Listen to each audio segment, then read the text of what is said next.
Hello and welcome to episode number 7 of Operation Sub 35. So in today's episode I am going to be chatting around sort of daily routines, morning routine, evening routine, and just showing what I do on a day-to-day basis to try and fit everything in. So hopefully this will be useful.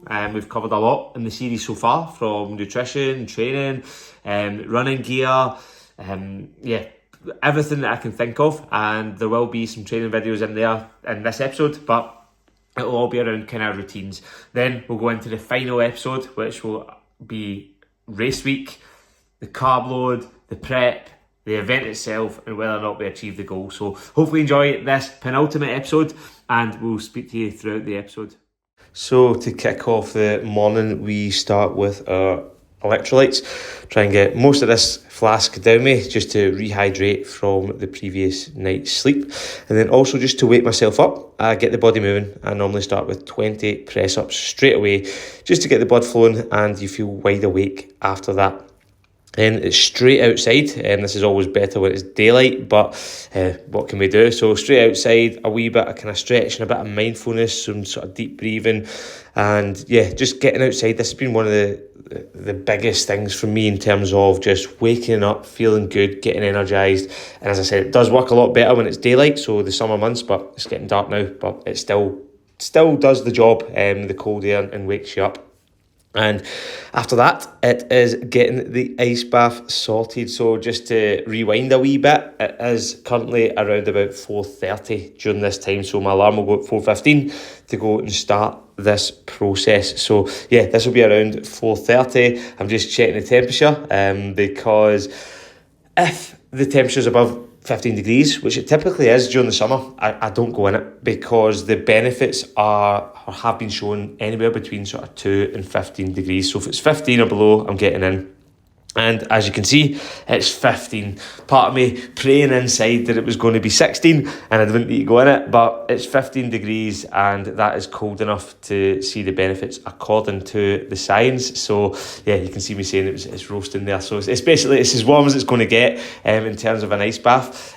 So you can't complain too much, and yeah, time to dive in terms of how long I go in for. So the science and the recommended amount is around 11 minutes per week. So if you can get in sort of 1 minute 40 to 2 minutes a day, that'll be enough. Anything beyond that is just more to do with your own mind, mindfulness, and everything like that. So I'm in, and this video is going to skip, so you don't need to sit and watch me, but I did stay in for about 2 minutes next to the wee duck.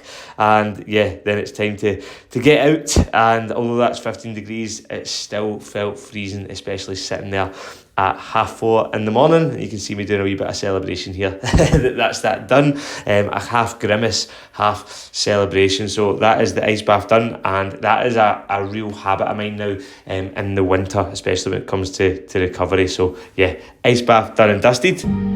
And then we get in, dried, and it's on to some stretching and some foam rolling. So this routine normally takes about 10 to 15 minutes. And these routines first thing in the morning have been absolutely crucial to my recovery and being able to handle a heavy training load with minimal injuries. So this is absolutely massive. Then after I've done all that, it's time to get some food, and I've got the trusty breakfast meal of eggs, sweet potato and beetroot. And then if the kids haven't woke up yet, I'll sit and get a bit of work done. So as you can see, productive morning before the kids even wake up. I'm ready to go, and this really does set me up before the gym. Monday morning sessions, Mr. Ingram. We're hitting a Hyrox strength and conditioning this morning. The beloved Zercher lunges starting off with.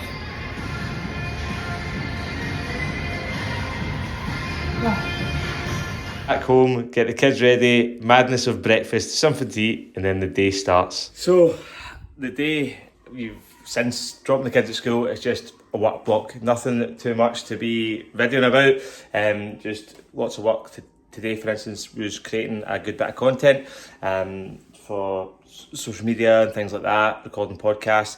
So big work block during the day, and now we're at the kind of evening routine, which for me, there's also not a huge amount to report. You can see my morning routine's a bit more detailed. Evening routine, I'm here myself just now, just with the kids. Kids are in the living room watching telly. Kirsten is at the gym. So the way we work it, I tend to train in the morning most of the time, or during the kind of working day. and because I've kind of got that flexibility during the day, Kirsten tends to train at night time, so I do most of the cooking. So we're just finished making dinner. I've ate my half. It was a kind of Cajun beef pasta, which was very good, but I'll leave this here for Kirsten for when she gets back from the gym. The kids are just chilling, watching a wee bit of telly just now. And in terms of the routine, I'll go up, we'll get them in the bath, we'll all brush our teeth, I'll brush my teeth, I'll get in my jammies, they get in theirs, and then I'll read them a story. And to be honest, we'll probably do this process about 7:30, between 7:30 and 8. And quite often I'll fall asleep in beside them, and I'll be sleeping at like 8ish, the back of 8. But that's what allows me to get up at 4:15 when I get up, and that's when I'm operating my best. If I do get the kids down and I don't fall asleep, then it'll be either just making sure that the tomorrow's planned, if I've not already done it, bit of chill time with Kirsten, or sometimes in terms of doing anything at night, we do have group calls inside the Progress Project, so maybe I'll be doing that. But most of the time I'm falling asleep when the kids are falling asleep, and there's probably, in terms of me and Kirsten getting time to chill ourselves, it doesn't really happen much. I think it's just because both of us are in our training. We've got the kids, by this time of night we're shattered, but yeah, if we do get the kids down and I don't fall asleep, it'll be a bit of chill time with Kirsten. But yeah, most of that's saved for maybe a weekend or whatever, when we've got the girls getting watched or looked after, and that's when we get our chill time. But in terms of actually like me time, like downtime to just like, I don't know, do like just to relax and chill, like there's not a huge amount, but I love it that way. That's the way it is. Like, we've got 2 young kids. Like, the girls, like, my downtime is just spend time with them. And it's quite full on, in the sense that I'm either working, training, sleeping, or with the kids. And I love that though. And that's the way it is, in terms of actually me just, I'm just going to go and chill and watch the football or something. It doesn't really happen, not often anyway.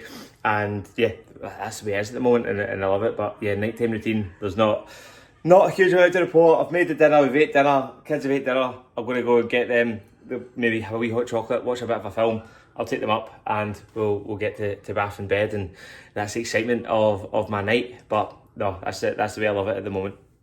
And speaking of chill time with Kirsten, we actually managed to grab a lovely coffee, breakfast, and a 7k run this week, which was absolutely excellent. Morning stroll with Kirsten. We're going to get some breakfast down at Queen's Park, with 7k. Lovely morning. So, hope you have enjoyed episode number 7 of Operation Sub 35. Just a wee bit of a dive into routines, daily routines, morning routine, nighttime routine, and just kind of what's involved and try to juggle everything. So yeah, that's me. I think covered absolutely everything I can think of with regards to training, nutrition, routines, running gear, socialising, like absolutely everything that I can think of. And the next episode is going to be the final episode in the 8 series. So the next one will be after the race. So we'll be documenting race week, the race itself, and whether or not the goal gets achieved. I'll probably do a bit of a recap as well of the race, whether we achieve it or not. But hopefully you've enjoyed the series, and yeah, looking forward to the final episode, and we'll see if it all comes together.